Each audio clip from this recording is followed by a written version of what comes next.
Life in prison, a plea deal for the so-called Seminole Heights serial killer.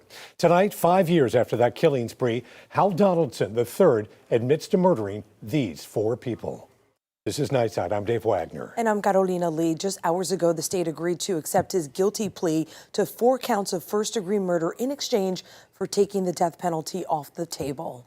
The shocking admission came at what was supposed to be a pretrial hearing where defense attorneys were going to ask the court to exclude key pieces of evidence against him, but instead a deal that ultimately came down to the families of the 4 killed.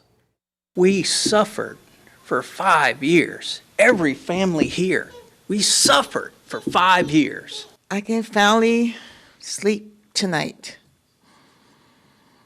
No more crying. No more being angry.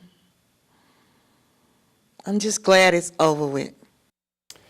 Prosecutors tell us they only accepted the deal to spare family members the emotional trauma of reliving the case. This killing spree terrorized the Tampa Bay area with people praying for an end. Tonight, a former Seminole Heights pastor takes 10 Tampa Bay Shannon Clough back to the 51 days of horror. You would walk outside like your front door and it would just be eerie. There was nobody around anywhere at night. In the fall of 2017, you didn't see this around Seminole Heights. They realized, okay, this is a serial killer in this neighborhood. Matt Horan was the pastor here at Seminole Heights United Methodist Church when he first remembers 2 people were killed. Overnight, everything changed. Businesses began to struggle because no one would go outside at night.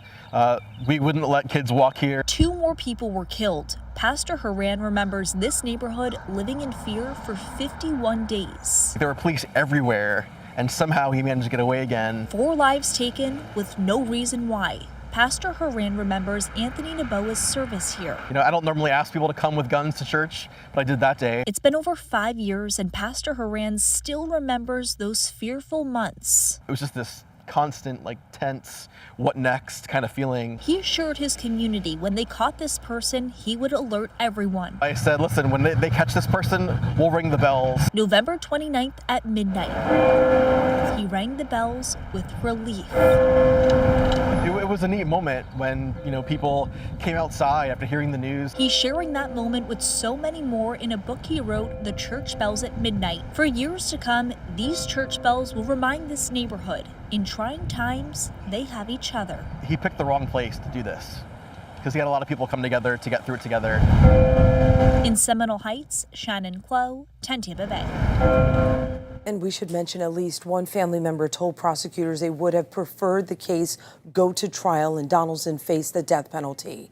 But prosecutors say the majority of family members agreed after nearly 6 years, they prefer to put this behind them.